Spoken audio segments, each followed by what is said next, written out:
तो last time पर हमने 6.5 के क्वेश्चन किए थे। आज हम न्यू एक्सरसाइज से पहले टॉपिक देखते हैं। नया टॉपिक हमारे पास है डायरेक्ट वेरिएशन।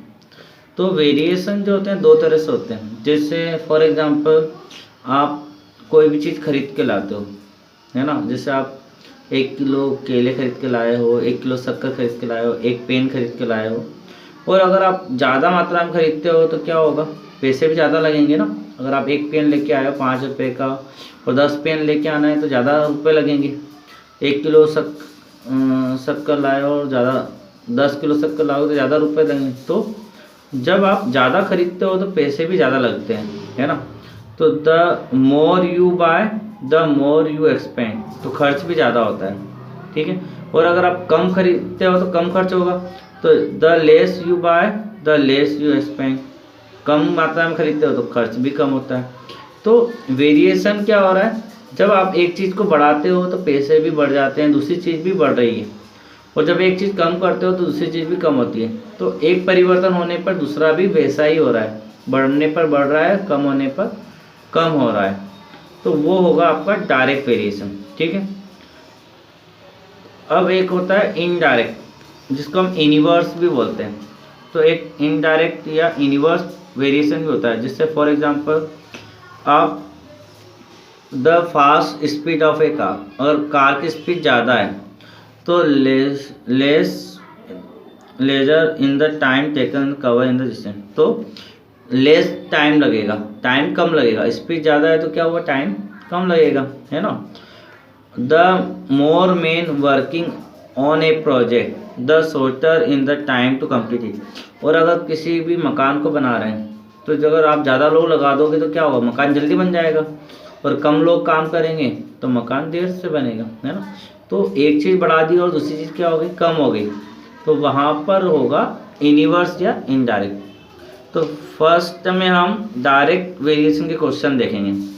डायरेक्ट वेरिएशन में जो होता है, जो भी दो वेरिएशन होते हैं, है ना। जैसे आपने नंबर ऑफ बुक्स खरीदी और उसका जो वेरिएशन है रुपीज़ का, तो एक चीज़ हो गई आपकी एक्स और दूसरी चीज़ हो जाएगी आपकी वाई। तो आपका जो फार्मूला लगेगा वो लगेगा x1 bye x2 equal to y1 bye y2, मतलब x1 upon x2 equal to y1 upon y2। मतलब जिस तरीके से x से x1 पर आए उसी तरह से y से y1 पर जाएंगे, ठीक है। अब यहाँ पे x1 क्या है, y1 क्या है। फॉर एग्जांपल जैसे आप ये यहाँ पर ऑरेंज है तो नंबर ऑफ ऑरेंज और कॉस्ट इन रुपीज़, 20 ऑरेंज लेके आए हो आप, 20 ऑरेंज लेके आए तो उनकी कॉस्ट 45 है। और कितने ऑरेंज हम लेके आए कि 72 रुपीज़ में आ जाए, तो वो नंबर ऑफ ऑरेंज हमें पता नहीं है। तो यहाँ पे ना ऑरेंज जो होंगे वो एक्स वाले होंगे, x1 और x2, और रुपीज़ जो होगा वो y1 और y2। मतलब एक चीज़ आपको x1 x2 माननी है, दूसरी चीज़ को आपको y1 y2 मानना है। इस तरीके से हम क्वेश्चन को सॉल्व करेंगे। आगे बढ़ते हैं हम। तो फेज में आपको डायरेक्ट वेरिएशन लिखना है। If the more you buy the more you expand and the you less bye the less you expand. और फार्मूला लिखना है x1 upon x2 equal to y1 upon y2। अब हम एक्सरसाइज के क्वेश्चन सॉल्व करते हैं। 6.6 फर्स्ट क्वेश्चन, एक्सरसाइज 6.6 का first question MCQ है। फर्स्ट में लिखा हुआ है, if a car cover 82.5 kilometre in 5.5 litre of petrol, then the car covers distance in 13.2 litre of petrol is. मतलब यहाँ पे कार जो है 82.5 किलोमीटर कितने लीटर पेट्रोल में जाती है, 5.5 में, ठीक है। तो अगर कार के अंदर 13.2 लीटर पेट्रोल है तो वो कितने दूर कवर करेगी वो हमें निकालना है। तो एक बात हम जानते हैं, अगर पेट्रोल अगर आपने बढ़ा दिया कार के अंदर तो दूरी भी बढ़ जाएगी ना, ज़्यादा दूर तक जा पाएगी। मतलब एक चीज़ अगर आप बढ़ा रहे हो तो दूसरी चीज़ ऑब्वियसली बढ़ेगी। तो यहाँ पे क्या है, डायरेक्ट वेरिएशन, डायरेक्ट केस है ना। तो हम क्वेश्चन को सॉल्व करते हैं और बताते हैं कौन सा ऑप्शन राइट है। तो सबसे पहले हम क्या करेंगे, पहले तो लेट वाली लाइन आएगी, let the distance covered by car be x kilometre. माना कि डिस्टेंस जो कवर की कार ने वो कितनी है x किलोमीटर। अब हम टेबल बनाएंगे, तो टेबल के अकॉर्डिंग वन कॉलम में तो पेट्रोल और वन कॉलम में डिस्टेंस रहेगी। तो पेट्रोल कितना है 5.5 लीटर, तो उसके अकॉर्डिंग 5.5 लीटर के अकॉर्डिंग डिस्टेंस कितनी है 82.5 किलोमीटर। अब 13.2 लीटर पेट्रोल है, तो x किलोमीटर हमने उसकी डिस्टेंस को माना है ना। अब यहाँ पे x किलोमीटर को फाइंड करना है। तो हम जानते हैं कि जब लीटर बढ़ेगा तो डिस्टेंस भी बढ़ेगी, तो it is case of A direct variation. तो केस डायरेक्ट वेरिएशन का है, और उसके लिए हमने फार्मूला बताया था कि x1 upon x2 equal to y1 upon y2। तो 5.5 upon 13.2 equal to 82.5 by x, क्योंकि x1 x2 क्या रहेगा, पेट्रोल के जो दोनों हैं वो दोनों x1, क्योंकि पेट्रोल पूरा x मान लिया तो x1 x2, और डिस्टेंस y हो गया तो y1 y2। तो इसी तरीके से हमने इस फार्मूले के अकॉर्डिंग वैल्यू लिखी है। अब यहाँ पे क्रॉस मल्टीप्लाई हुआ, तो x का मल्टीप्लाई किस में होगा 5.5 में, तो 5.5 मल्टीप्लाई x इक्वल टू 13.2 का मल्टीप्लाई होगा 82.5 में 82.5। अब हमें x फाइंड करना है, तो ये 5.5 कहाँ जाएगा, अपॉन में जाएगा, फिर पॉइंट से पॉइंट हटा देंगे, ठीक है। अब यहाँ पर क्या होगा कि हमारे पास ये जो पॉइंट से पॉइंट हटा दिया तो 82.5 तो नीचे बचा है डेसिमल में, और मल्टीप्लाई ये कितना हो गया 132 अपॉन में 55, तो हमने 11 से कट किया, 11 5 जा 55, 11 1 जा 11, 11 2 जा 22। अब यहाँ पर 5 से कट किया है, 5 1 जा 5, 5 1 जा 5, 3 बचेंगे, 5 6 जा 30, फिर यहाँ पे 25 बचेंगे।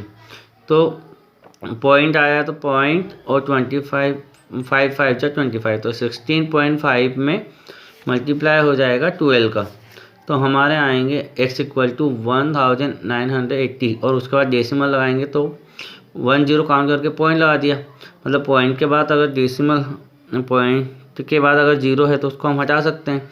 तो 198 किलोमीटर हमारी x की वैल्यू है। तो therefore option B is correct, तो ऑप्शन बी हमारा करेक्ट है। तो बच्चे ये हमारा ऑप्शन बी करेक्ट है, तो ऑप्शन बी करेक्ट है। इसके बाद नेक्स्ट आगे बढ़ते हैं।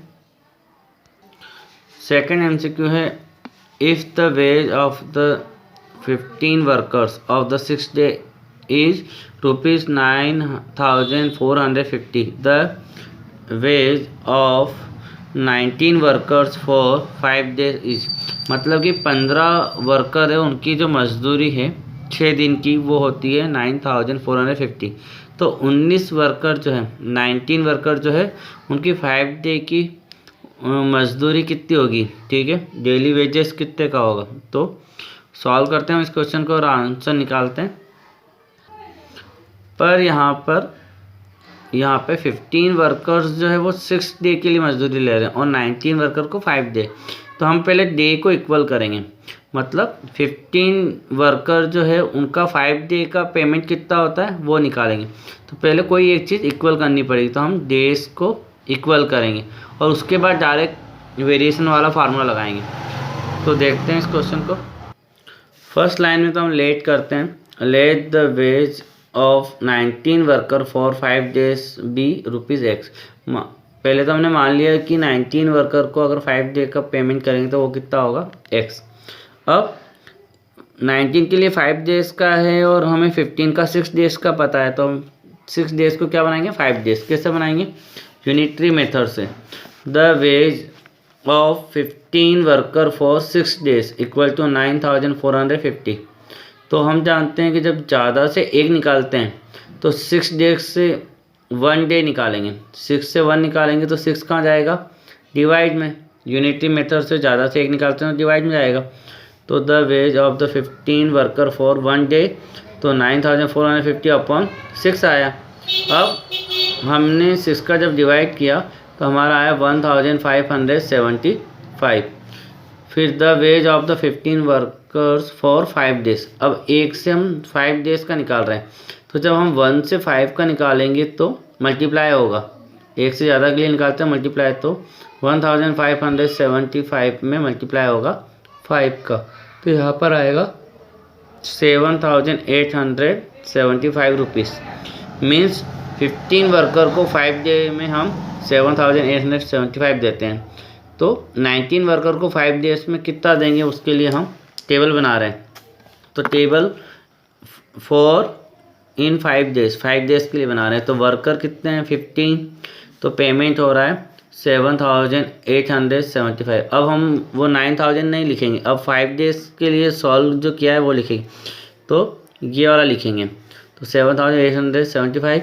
अब 19 वर्कर का 5 डेज के लिए कितना है, तो 100 रुपीज़। अब यहाँ पे हम जानते हैं जब मजदूर बढ़ जाते हैं तो उनकी मजदूरी भी बढ़ेगी, तो मजदूरी बढ़ेगी तो ये केस जो होगा वो डायरेक्ट वेरिएशन का होगा। मतलब formula x1/x2 equal to y1/y2। तो 15/19, क्योंकि ये x रहेगा हमारा और ये दोनों y हैं, तो 7875/x।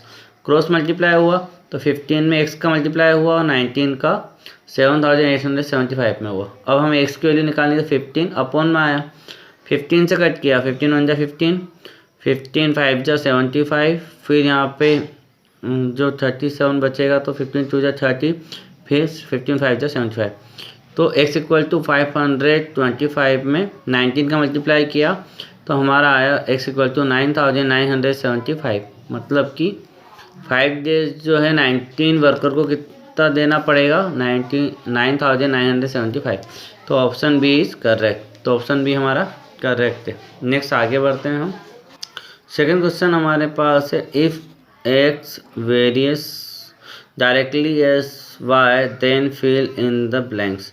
मतलब x की जो वैल्यू है वो y के अकॉर्डिंग डायरेक्ट बढ़ रही है, मतलब x बढ़ता है तो y भी बढ़ेगा, तो वहाँ पे हमें फिलिंग द ब्लैंक्स सॉल्व करना है। तो यहाँ पे 4 क्वेश्चन है, उसमें से 1 क्वेश्चन सॉल्व करते हैं। तो हम यहाँ पे फर्स्ट सॉल्व कर रहे हैं, बाकी सेकंड, थर्ड और फोर्थ आप लोगों को करना है। ठीक है बच्चों। तो x की वैल्यू 2 और 8 है, y की वैल्यू ब्लैंक और 18 है। डायरेक्ट वेरिएशन हमें दिया हुआ है, सॉल्व करते हैं हम यहाँ पर। तो यहाँ पर हमें x की वैल्यू 2 और 8 दे रखी है और y की ब्लैंक और 18। तो हम it is case of direct variation का है, तो फार्मूला हमारा x1/x2 इक्वल टू y1/y2 लगेगा। मीन्स x वाले जो है वो यहाँ पर रो में दे रखें, मतलब यहाँ पे रो वाले x1 और x2 है, तो 2/8 इक्वल हो जाएगा, फिलिंग द ब्लैंक को हमने ब्रैकेट बना दिया, अपॉन 18। तो क्रॉस मल्टीप्लाई हुआ तो 2 का 18 में और 8 का ब्लैंक में, तो 2 का 18 में कर दिया, 8 यहीं पे रहा, तो 2 × 18 अपॉन 8, क्योंकि फिलिंग द ब्लैंक्स हमें निकालना है और ब्लैंक्स के अपॉन में जो 18 है उसको हटाया, तो ये अपॉन में था तो इधर मल्टीप्लाई में, तो 2 से कट किया, 2 4 जा 8, 2 9 जा 18, फिर 2 2 जा 4, 2 1 जा 2। अब 9/2 हमारा फिलिंग द ब्लैंक्स का आंसर आया, तो ये कंप्लीट हो गया। ठीक है। तो similar remaining question second, third और फोर्थ आपको सॉल्व करना है इसी का, सेकंड वाले का। नेक्स्ट क्वेश्चन देखते हैं।